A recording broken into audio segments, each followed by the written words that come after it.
Good morning, Quad Cities. It's going to be a great day here on the program. We've got a vital topic today. The topic today is vitamin D. And I'm telling you, it's been in the news here lately because the season is the middle of winter, the summer or the winter solstice, when the sun doesn't come out very often and things like that.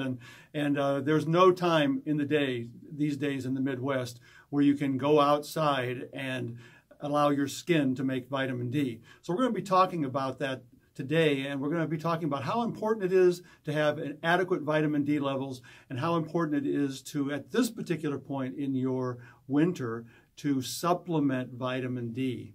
Okay, so that's what we're going to talk about. But first of all, I wanted to remind you all that we have a weight loss seminar on Tuesday evenings at 6:30 at the Welcome to Health Center. Now, this is very, very important. A lot of you folks out there are going to be declaring, the New Year's resolutions. You're going to be promising yourself that you're going to do it this time. And I encourage you to do that, but I encourage you also to get some help at it. Because when it comes to weight loss, when it comes to changing habits, when it comes to shifting your diet to a healthier diet, it's not an easy thing for most of us. Food, and particularly sugar, these foods are addictive, and they kind of entice us. And of course, then we don't get much help either from the television, because what do they advertise on the television? I mean, some of the most incredibly looking foods, and most of them are sweet or salty. Salt and carbs go really well together, and of course, all these different fruit flavors and all this stuff. Absolutely amazing what you can get. On the other hand, it's also absolutely amazing how addicted we are to these things. And we basically say, darn the health, and we're just going to go forward with making ourselves as unhealthy as possible by continuing to eat the wrong things.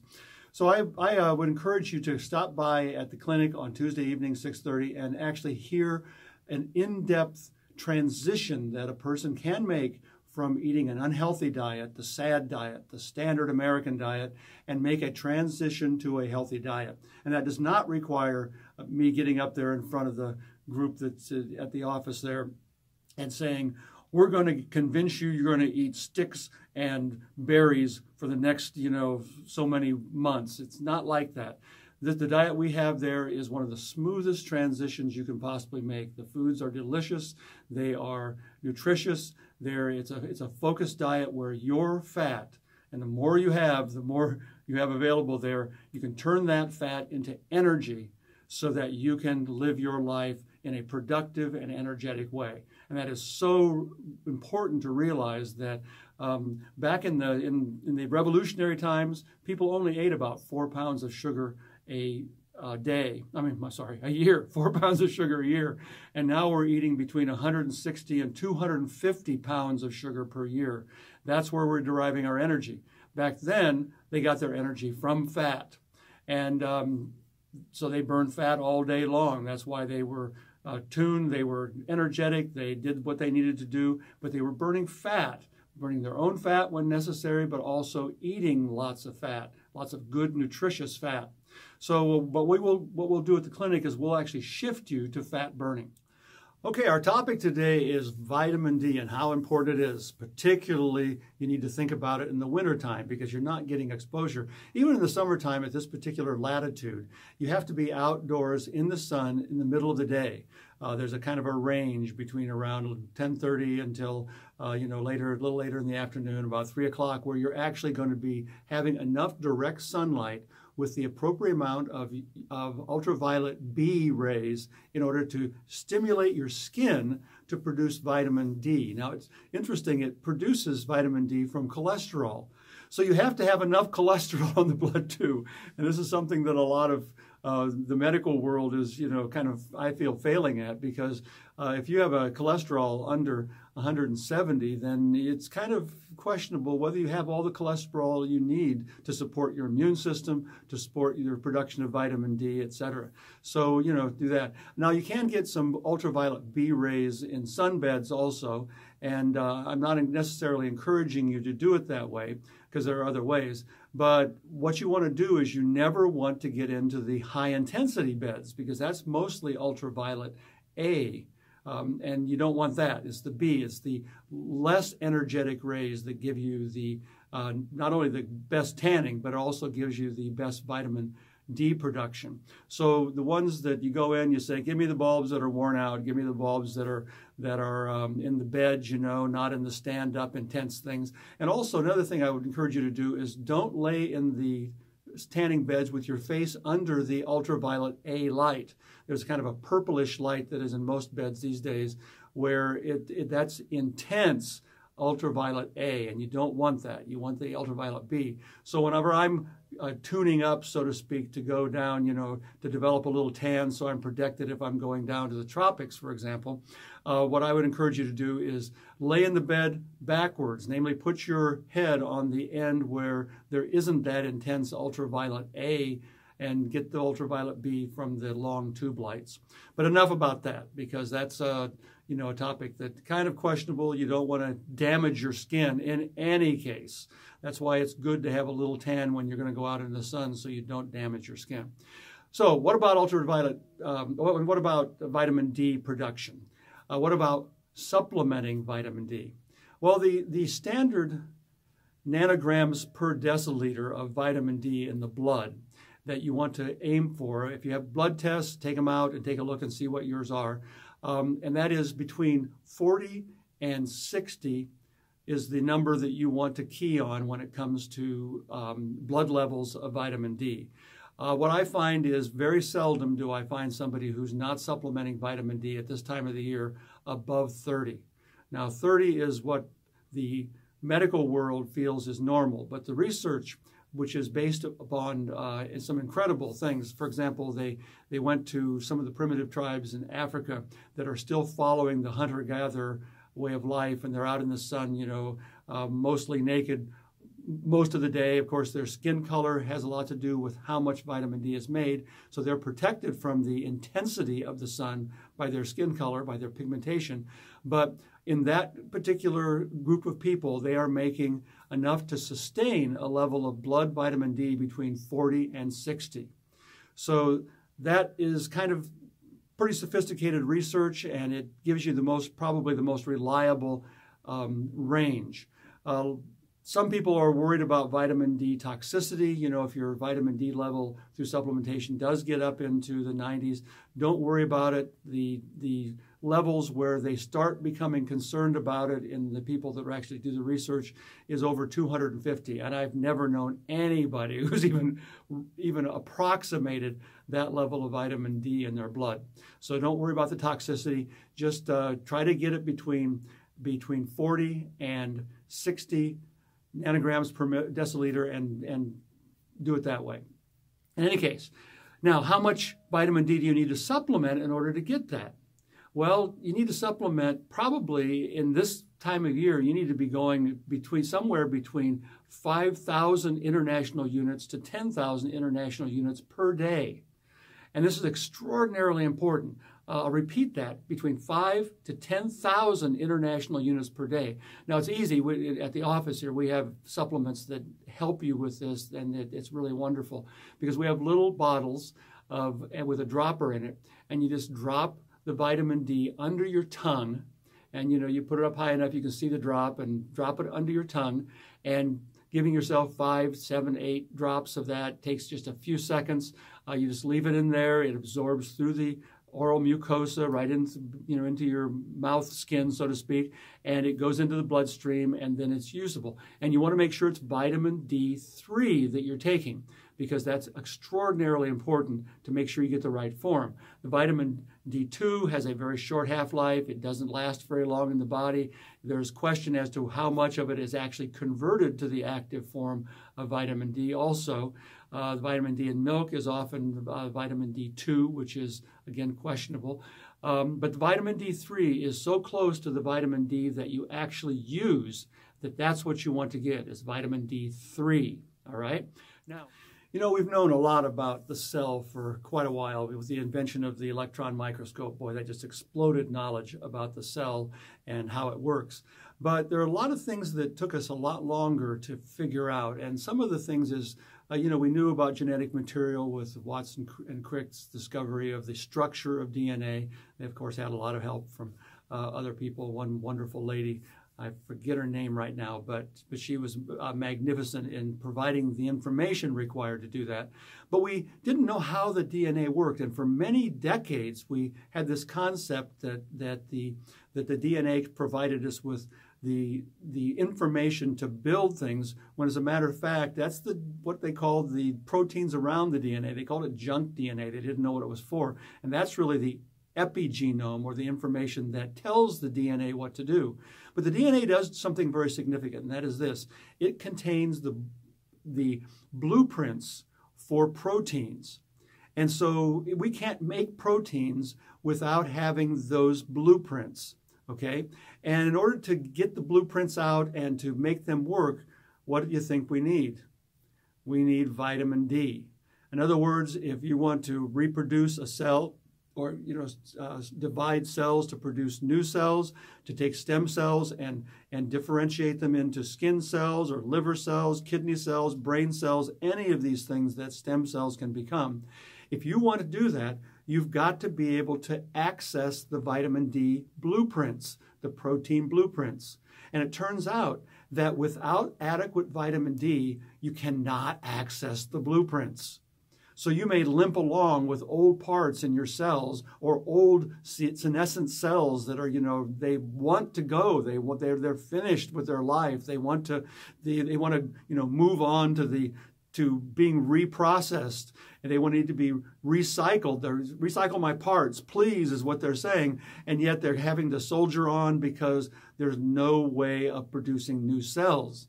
And this is just not good. I mean, what's a formula for aging if that's not the formula for aging? So here we go in terms of what part does vitamin D play in that? Well, vitamin D actually opens up or unsleeves, rolls the sleeve back on the DNA segment that is needed to reproduce a particular cell part or to reproduce a cell. It rolls that sleeve back and it makes the blueprint available. Then a copy of the blueprint is made with RNA. It's sent to the manufacturing unit in the endoplasmic reticulum. The endoplasmic reticulum produces the protein. The protein goes out and does its job, whether it's a hormone, whether it's a part of the cell to rebuild mitochondria, whatever it is. These things happen because the initial unsleeving of the DNA has this important nutrient, vitamin D. Now, one of the things that I'm always shocked at, and when I'm looking at blood work, I almost always look first at the vitamin D levels because I know how important the vitamin D is in terms of generalized health. But one of the first things I notice is, in most cases, the vitamin D level of the patient is low. If it's 30, we're lucky. And depending on how much outdoor exposure the person has, it can be much, much worse than 30. And depending also in terms of the skin pigmentation of the person, it can be really, really low.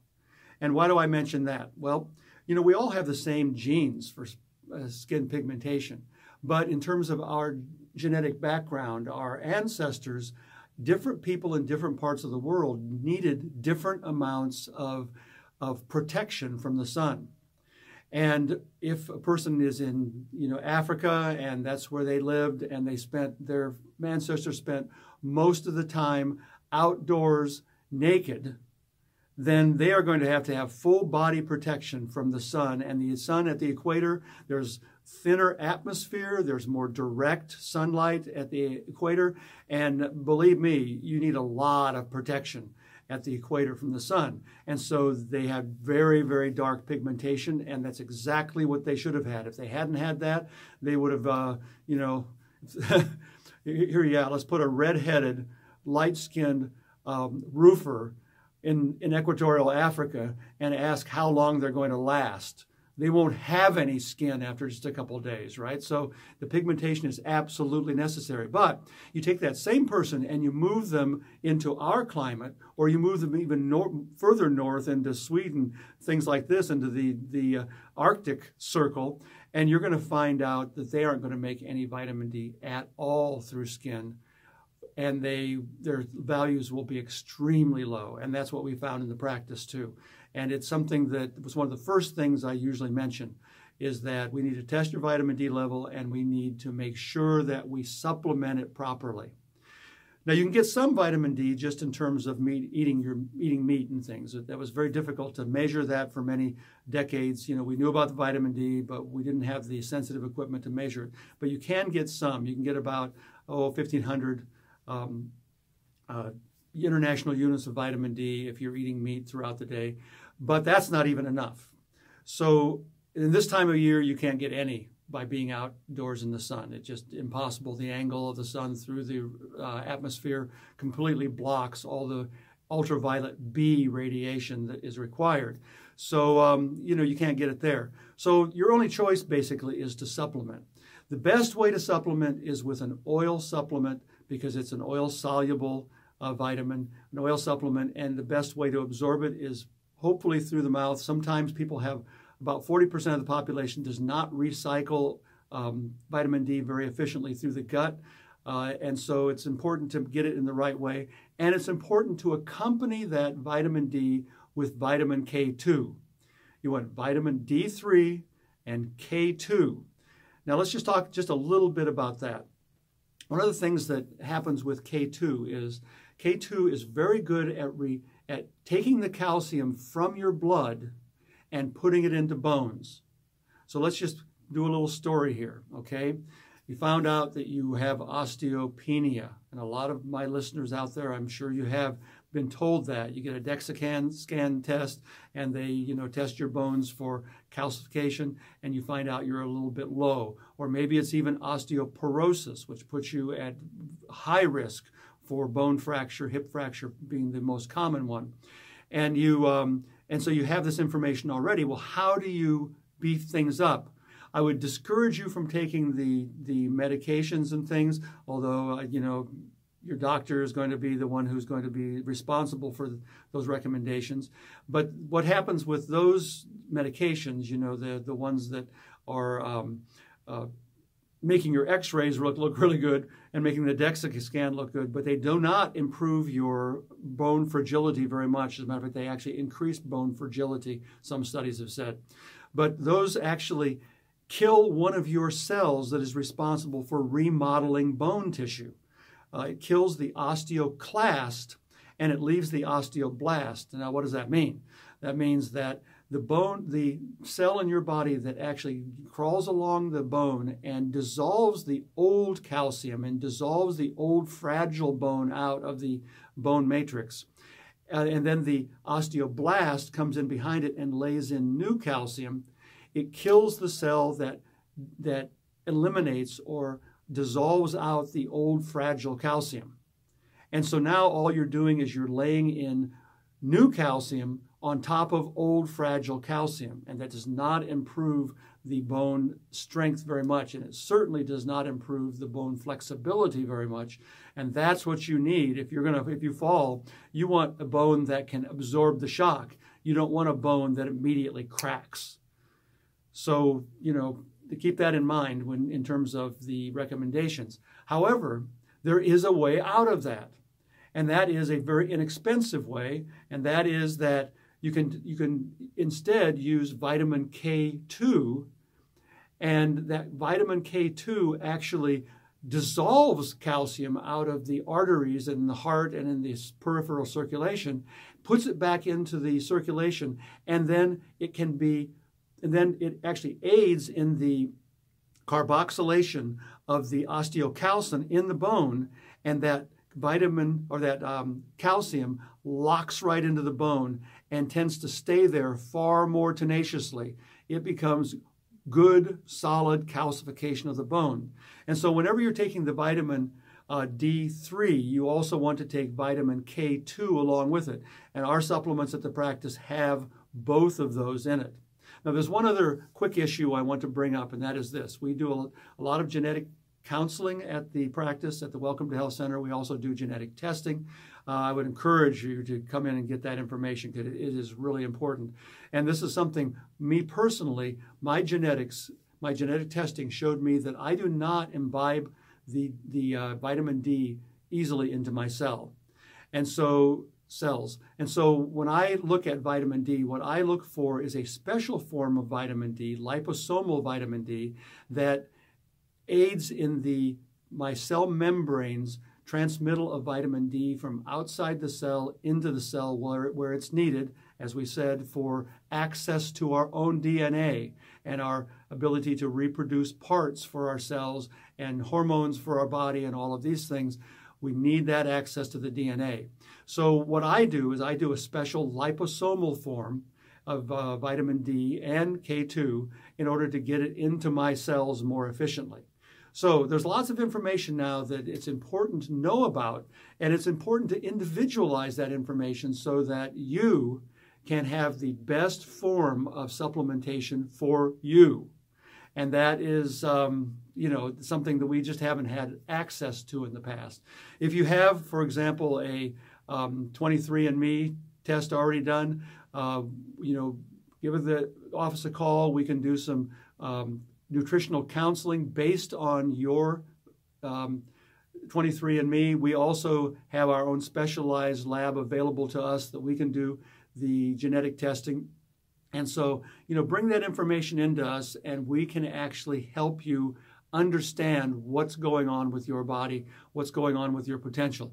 But right off the bat, don't go through this winter without supplementing lots of vitamin D. You need that vitamin D3, do it in the right forms, and you'll get good results. Raise that vitamin D level into the 40 to 60 range, and you're going to have access to your own genetics and the reproductive capacity of all of your cells. And that's what's so important to do these days.